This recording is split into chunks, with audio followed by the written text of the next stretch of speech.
তো দেখো আমি আবার চলে এসেছি। তো এরপরে আমি যেটা পড়াবো পলিটিক্যাল সায়েন্সের একটা ক্লাস নিয়ে। পলিটিক্যাল সায়েন্সের ক্লাস তো আমি পড়াচ্ছিলামই।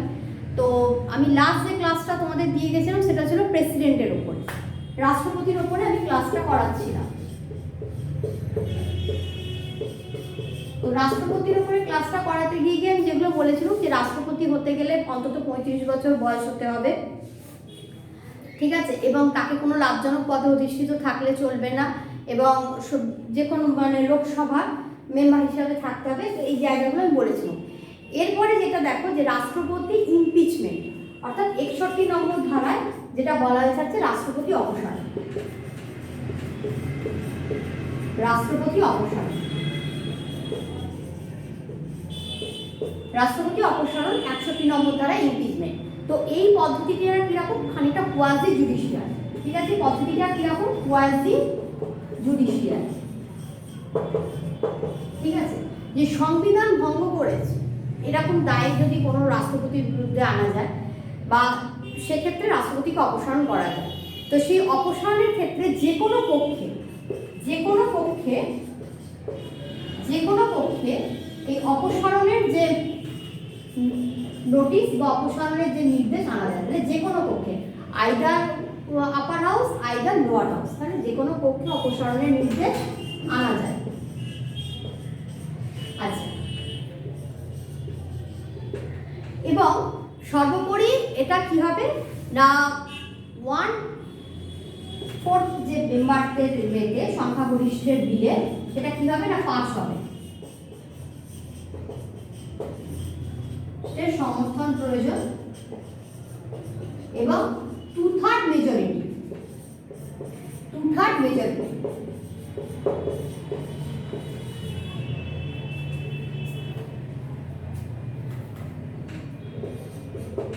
মেজরিটির ভোটে মানে এতে সমর্থনে রাষ্ট্রপতিকে অপসারণ করা যায়। এবং অবশ্যই তার আগে কি করতে হবে না 14 দিনের একটা নোটিশ দিতে হবে, ঠিক আছে, 14 দিনের নোটিশ দিতে হবে।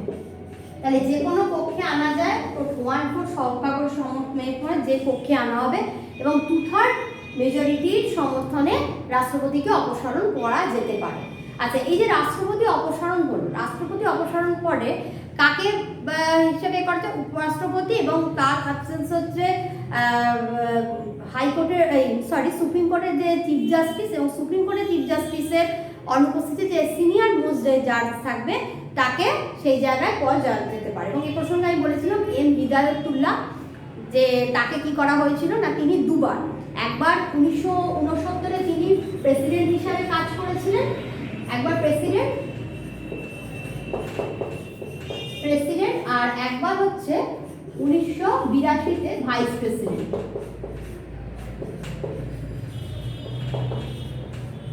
তিনি দুবার একটাই কাজ করেছিলেন হিসাবে, এবং প্রথম সুপ্রিম কোর্টের বিচারপতি হিসাবে এম হিদায়তুল্লাহ।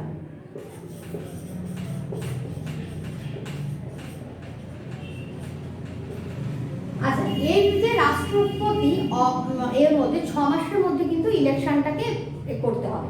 রাষ্ট্রপতির বিভিন্ন ক্ষমতা রয়েছে। কি কি ক্ষমতা আমি বলেছিলাম? প্রথম হচ্ছে নিয়োগ প্রক্রিয়া। রাষ্ট্রপতি কম্পিউটার অডিটর জেনারেল, প্রধানমন্ত্রী, সুপ্রিম কোর্টের প্রধান বিচারপতি, হাইকোর্টের প্রধান বিচারপতি এদেরকে কি করেন না নিয়োগ করেন। আচ্ছা, এদেরকে নিয়োগ করার পাশাপাশি তার যে অন্যান্য যে ক্ষমতাগুলো তিনি কি করেন, যে লোক প্রতি বছর নির্বাচন হয়ে যাওয়ার পরে যে সাধারণ যে অধিবেশনগুলো বসে তিনি সেখানে প্রথম এটাতে ভাষণ দেন, এবং তিনি কি করেন একইভাবে তার লোকসভা ভেঙে দেওয়ার ক্ষমতা রয়েছে কার না মন্ত্রী কাউন্সিল পরামর্শে। এবং আমি বলেছিলাম যে 1976-এ 42তম অ্যামেন্ডমেন্ট অ্যাক্টে 42তম অ্যামেন্ডমেন্ট অ্যাক্টে বলেছিল যে কি, যে রাষ্ট্রপতি কিন্তু তিনি কিন্তু অবশ্যই বাউন্ডেড, যে তিনি যাতে এই মন্ত্রী পরিষদের পরামর্শ মানতে কিন্তু তিনি বাধ্য, তিনি সেই পরামর্শ কিন্তু অমান্য করতে পারবেন না। তো এই যে ব্যাপারগুলো, এছাড়া আমরা যে রাষ্ট্রপতি কি করেন না প্রতি 5 বছর অন্তর কি করেন ফিনান্স কমিশন তো করেন, এবং যে কেন্দ্র এবং রাজ্যের মধ্যে যে বন্টন সেইটা করে, যেটা ফিনান্স কমিশন প্রতি 5 বছর সেটা রাষ্ট্রপতি সুপারিশক্রমে হয়। কোনো নির্বাচনের ক্ষেত্রে বা কোনো মেম্বারের যদি যোগ্যতা নিয়ে প্রশ্ন ওঠে তাহলে তিনি নির্বাচন কমিশনারের সঙ্গে আলোচনা করে তাকে বরখাস্ত করতে পারেন। এবং আমরা দেখেছি যে রাষ্ট্রপতি এবং উপরাষ্ট্রপতি নির্বাচনের ক্ষেত্রে যদি কোনো সংশয় বিবাদ এই সমস্ত দেখা যায় তাহলে সুপ্রিম কোর্ট হচ্ছে মেন কি করে এই বিরোধে নিষ্পত্তি করে ডিসপুটগুলো।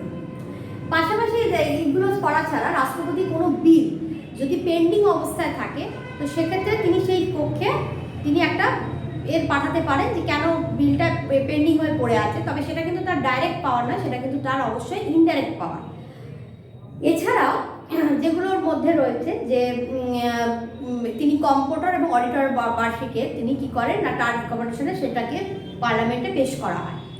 তো এই গেল। এছাড়া দেখো রাষ্ট্রপতির আমি যে মেন 3টে ক্ষমতা নিয়ে বলেছিলাম আলোচনা করবো সেটা হচ্ছে ভেটো ক্ষমতা। কি যে এই যে বিলের ক্ষেত্রে রাষ্ট্রপতি কি করেন না বিলটার ক্ষেত্রে স্বাক্ষর করতে পারেন, সম্মতি দিতে পারেন, বিলটার ক্ষেত্রে অসম্মতি দিতে পারেন, কিন্তু বিলটাকে কোনোরকমভাবে মানে আটকে রাখতে পারেন না, শুধুমাত্র মানে আটকেও রাখতে পারেন কিন্তু সেক্ষেত্রে মানি বিল অথবা কনস্টিটিউশন বিল ছাড়া তাকে কিন্তু মানি বিল এবং কনস্টিটিউশন বিল 1971 24তম অ্যামেন্ডমেন্ট অ্যাক্ট 1971 24তম অ্যামেন্ডমেন্ট অ্যাক্টে বলেছে যে মানি বিল বা এই কনস্টিটিউশন বিল এবং ক্ষেত্রে তিনি কিন্তু কোনো রকম মানে না সম্মতি বা সেটা রিকনসিডারের জন্য যে পাঠানো তিনি কিন্তু সেটা পারবেন না। তাহলে এটা কিন্তু বলেছে কত 1971 24তম অ্যামেন্ডমেন্ট অ্যাক্ট 1971 24তম অ্যামেন্ডমেন্ট অ্যাক্ট, ঠিক আছে? অ্যামেন্ডমেন্ট অ্যাক্ট এটা বলেছে যে কনস্টিটিউশন বিল মানে এই যে রাষ্ট্রপতির ভেটো ক্ষমতা 3 ধরনের ভেটো রয়েছে, একটা হচ্ছে অ্যাবসলিউট ভেটো, একটা হচ্ছে সাসপেন্সিভ ভেটো, একটা হচ্ছে পকেট ভেটো। এবং এই 3টে ক্ষমতাই মেনলি আমাদের ভারতের রাষ্ট্রপতির রয়েছে। অ্যাবসলিউট ভেটোটা কি? অ্যাবসলিউট ভেটোটা হচ্ছে এই ভেটোটা একমাত্র বেসরকারি বিলের ক্ষেত্রেই আনা যেতে পারে। সরকারি বিলের ক্ষেত্রে কিন্তু অ্যাবসলিউট ভেটো প্রয়োগ করলেও সেক্ষেত্রে কখন প্রয়োগ করতে পারে না যদি বিলটাতে সম্মতি প্রদানের আগে রাষ্ট্রপতি মন্ত্রিসভা ইস্তফা নিয়েছে বা এমনও হয়েছে যে বিলটা পাস হয়েছে রাষ্ট্রপতিকে বলা হয়েছে যে কোনো রকমভাবে বিলে যাতে স্বাক্ষর না করতে পারে সেটার ক্ষেত্রে তিনি অ্যাবসলিউট ভেটো প্রয়োগ করতে পারেন। এবং এই অ্যাবসলিউট ভেটোটার ক্ষেত্রে বলে রাখি যে যেটাকে বলা থাকে চরম ভেটো। চরম ভেটো, এই চরম ভেটো এই PFPSU এই বিলটার ক্ষেত্রে অ্যাপ্রোপ্রিয়েশন বিল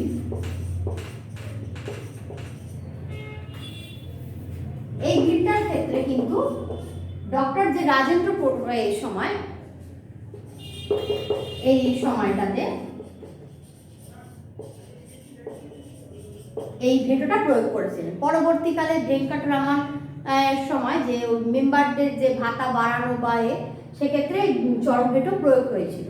তারপরে হচ্ছে সাসপেন্সিভ ভেটো। সাসপেন্সিভ ভেটোটা কি যে রাষ্ট্রপতি 1978 44তম অ্যামেন্ডমেন্ট অ্যাক্টে কি বলেছে যে রাষ্ট্রপতি পুনর্বিবেচনার জন্য মানে পার্লামেন্টের যে কক্ষে বিলটা উত্থাপিত হচ্ছে একবারই পাঠাতে পারে, বাট ওয়ান্স, একবারই, একের বেশি পুনর্বিবেচনার জন্য পাঠাতে পারবে না। যদি বিলটা পুনরায় আবার ফেরত আসে সেখানে কিন্তু তিনি স্বাক্ষর দিতে বাধ্য থাকে। তো সেই ক্ষেত্রে বলছে যে সেইটার ক্ষেত্রে সাসপেন্সিভ ভেটো মানে একবারই তিনি পুনর্বিবেচনার জন্য কি করতে পারেন না বিলটাকে পাঠাতে পারেন। এবং সর্বোপরি যেটা হচ্ছে পকেট ভেটো। পকেট ভেটোটা কি না এই সাসপেন্সিভ ভেটোর ক্ষেত্রে কিন্তু যে হায়ার মেজরিটির দরকার না, অর্ডিনারি মেজরিটিতেই কিন্তু এটা পাস হয়।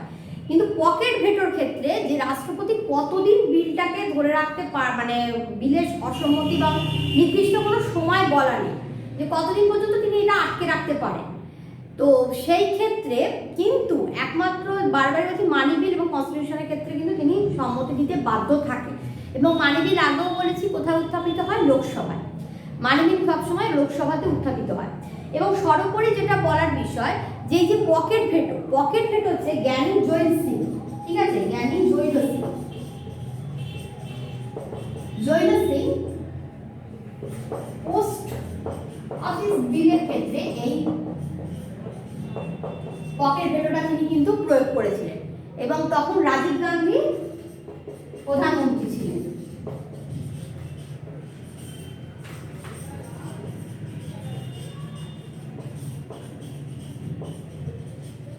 তো এই যে জ্ঞানী জৈল সিং, ঠিক প্রশ্রয়ের ভিত্তিতে কে করেছে। এর পরবর্তীকালে যেটা দেখো, তো এই তিনটে ভেটরই আমি আলোচনা করলাম, কিন্তু পারে না যেটা কনস্টিটিউশন বিলের ক্ষেত্রে এবং তার সঙ্গে সঙ্গে মানি বিল, এই দুটোর ক্ষেত্রে তার কোনো ভেটো প্রয়োগ করার ক্ষমতা কিন্তু নেই। এরপরে রাষ্ট্রপতি অন্যান্য কিছু যে ক্ষমতাগুলো রয়েছে সেগুলোর মধ্যে রয়েছে পার্ডন, অর্থাৎ মানে ক্ষমা প্রার্থনা।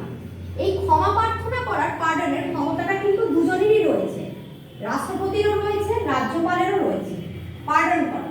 কিন্তু এই পার্ডনের ব্যাপারেও কিন্তু দুটো জিনিস আছে, একটা হচ্ছে কোর্ট ম্যাটেরিয়াল আর একটা হচ্ছে ডেথ সেন্টেন্স। 161 নম্বর ধারায় এই গভর্নর অর্থাৎ রাজ্যপাল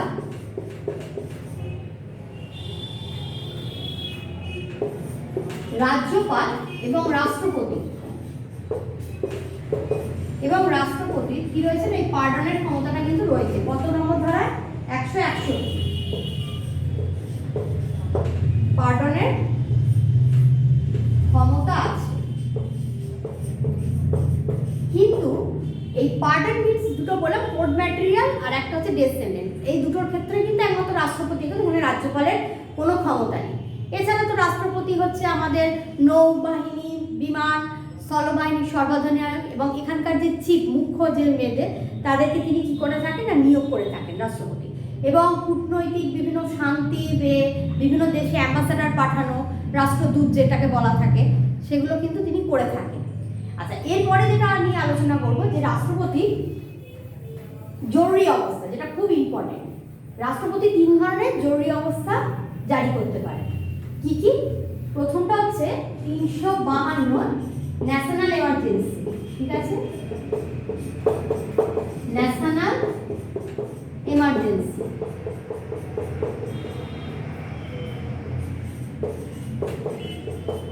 ন্যাশনাল এমার্জেন্সি 352 নম্বর ধারা।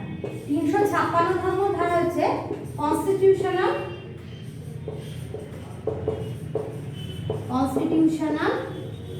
এমার্জেন্সি, ঠিক আছে। আর 360 নম্বর ধারা হচ্ছে ফিনান্সিয়াল এমার্জেন্সি, ঠিক আছে।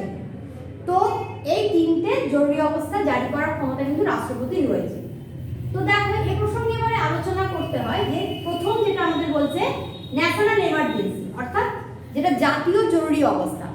এই প্রসঙ্গে ভারতে 3বার জারি হয়েছে, 1962-তে, 1975-এ, হ্যাঁ, আর একটা সামথিং হচ্ছে 1972টাও তো করে একটা হবে। 3টে জাতীয় জরুরি অবস্থা জারি হয়েছিল।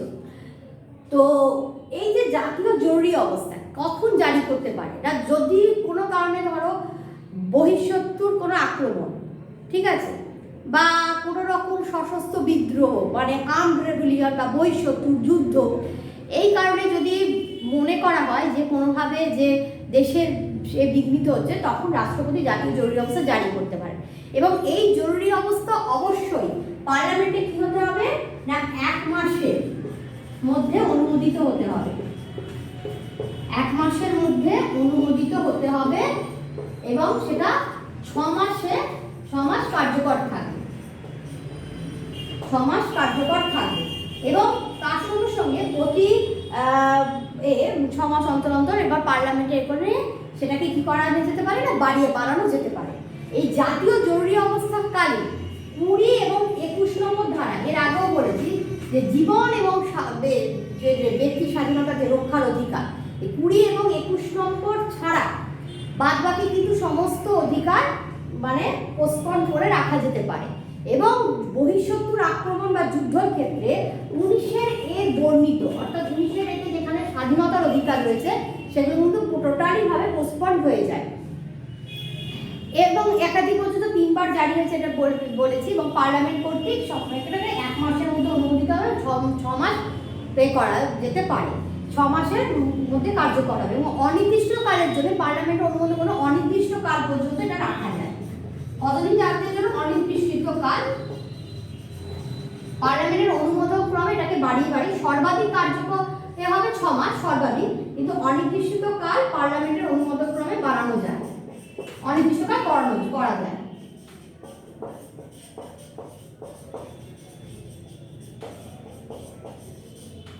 ক্রমে করা যায়। এরপরে যেটা আমি সেকেন্ড আলোচনা করব সেটা হচ্ছে, তাহলে এটা গেল হচ্ছে জাতীয় জরুরি অবস্থা। জাতীয় জরুরি অবস্থা যেটা হচ্ছে কত 352 নম্বর আর্টিকেলে রয়েছে। নেক্সটটা রয়েছে যেটা কি না 356 নম্বর ধারায়, যেটাকে আমরা বলতে পারছি কিনা কনস্টিটিউশনাল অ্যামেন্ডমেন্ট বা সাংবিধানিক জাতীয় জরুরি অবস্থা। এটা হচ্ছে কোনো রাজ্যে, তো এটা প্রায় এতে আমাদের 100 বারের মতো জারি হয়েছিল জাতীয় কনস্টিটিউশনাল, যেটা সাংবিধানিক অচল অবস্থা 356 সাংবিধানিক অচল অবস্থা। তো এটা কিভাবে হতে পারে না কোনো রাজ্যপাল, তো সেই রাজ্যের রাজ্যপাল যদি এই ধরনের রেজাল্ট যে তার রাজ্যে মানে একটা এইরকম সাংবিধানিক অচল অবস্থা সৃষ্টি হয়েছে, তাহলে রাষ্ট্রপতি সেখানে শাসন জারি করা যেতে পারে এই 356 নম্বর ধারাতে। তো সেই ক্ষেত্রে কি করতে হবে, সেক্ষেত্রে পার্লামেন্টের 2 মাসের মধ্যে, ঘোষণার 2 মাসের মধ্যে পার্লামেন্টে তাহলে এটা কত মাসের মধ্যে 2 মাসের মধ্যে, এটা মনে রাখতে হবে যে জাতীয় জরুরি অবস্থা 1 মাসের মধ্যে পার্লামেন্টের অনুমোদিত হতে হবে এবং সাংবিধানিক অচল অবস্থা পার্লামেন্টের 2 মাসের মধ্যে অনুমোদিত হতে হবে এবং এটা 6 মাস থাকবে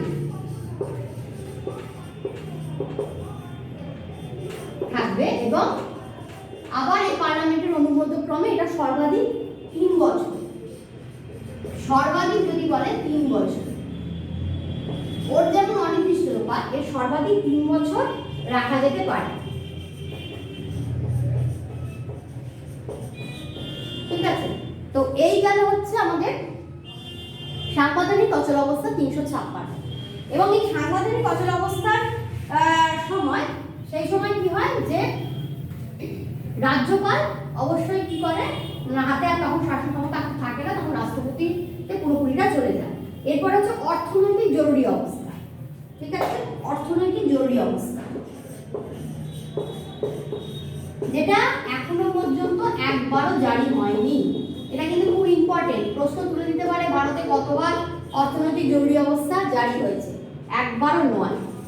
ঠিক আছে, ব্র্যাকেটে লিখে দিচ্ছি, একবারও কিন্তু হয়নি, একবারও নয়।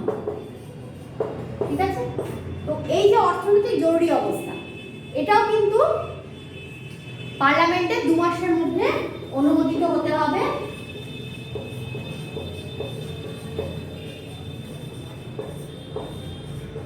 এবং কতদিন থাকবে সেটা করে বলা নেই। ঠিক আছে, তবে এখনো পর্যন্ত একবারও কিন্তু এই অর্থনৈতিক জরুরি অবস্থা জারি হয়নি। এবং অর্থনৈতিক জরুরি অবস্থাকালীন আমাদের যে উচ্চ আমলা বা যারা প্রশাসনিক বিভাগে রয়েছে তাদের কিন্তু বেতন হ্রাসের কথা বলা রয়েছে। এই প্রসঙ্গে বলে রাখি, রাজ্যে যদি ফট করে কোনো রকমভাবে একটা অচল অবস্থার সৃষ্টি হয়, তখন কন্টিনজেন্সির যে ফান্ডটা রয়েছে সেখান থেকে কিন্তু রাষ্ট্রপতির নিয়ে সম্মতি নিয়ে সেখান থেকে কিন্তু রাষ্ট্রপতি সেই কন্টিনজেন্সি ফান্ড থেকে তৎকালীন পরিস্থিতি কিন্তু মোকাবিলা করতে পারে।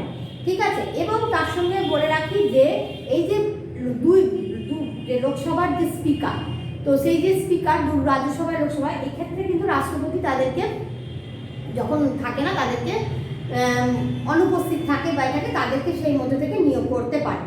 আচ্ছা, এই প্রসঙ্গে আর একটা যেটা যে রাষ্ট্রপতি কিন্তু যে লোকসভার যে সংখ্যাগরিষ্ঠ দলের নেতাকে, তিনি প্রধানমন্ত্রী মোস্ট যে সিনিয়র, তাকে প্রধানমন্ত্রী হিসাবে নিয়োগ করেন।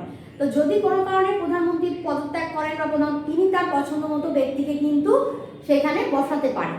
এবং মন্ত্রিসভার বিরুদ্ধে যদি অনাস্থা প্রস্তাব অর্থাৎ নো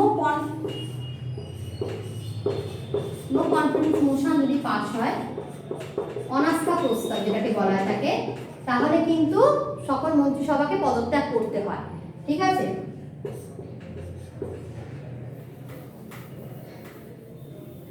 এবং এরপরে যেটা আমি নিয়ে আলোচনা করব যে রাষ্ট্রপতি তো এই ক্ষমতাগুলো গেল, এরপরে আসছে হচ্ছে উপরাষ্ট্রপতি, যেটাকে আমরা বলতে পারছি ভাইস প্রেসিডেন্ট। আচ্ছা, ভাইস প্রেসিডেন্ট উপরাষ্ট্রপতি। ঠিক আছে, উপরাষ্ট্রপতি দ্বিতীয় আমাদের সেকেন্ড নাগরিকে বলা হয় থাকে। এরও একইভাবে 35 বছর বয়স হতে হবে।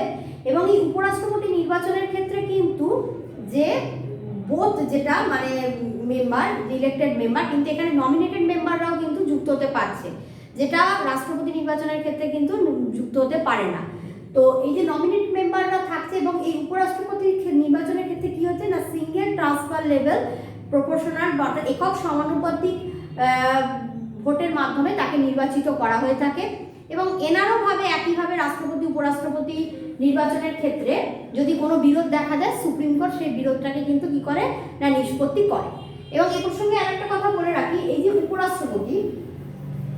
উপরাষ্ট্রপতির ক্ষেত্রে বয়স কিন্তু অবশ্যই 35 বছর হতে হবে এবং তাকে কোনো লাভজনক পদে থাকলে চলবে না এবং 20 ইলেকটোরাটসের নির্বাচিত হবে এবং তার সঙ্গে সঙ্গে 15,000 টাকা রাখতে হবে।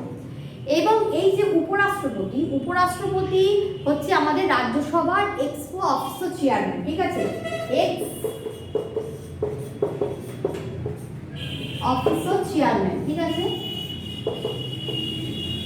তো তিনি যেহেতু রাজ্যসভার সদস্য না, তিনি হচ্ছেন সভাপতি, ঠিক আছে, কোথাকার রাজ্যসভার সভাপতি, তিনি কিন্তু সদস্য নন। সেই জন্য তাহলে রাজ্যসভায় ভোটদানের ক্ষমতা কার নেই? উপরাষ্ট্রপতি। খুব ইম্পর্টেন্ট, রাজ্যসভায় তাহলে কি ভোট দিতে পারে না? উপরাষ্ট্রপতি। রাজ্যসভার সভাপতি রাজ্যসভার, কিন্তু রাজ্যসভার সদস্য নন,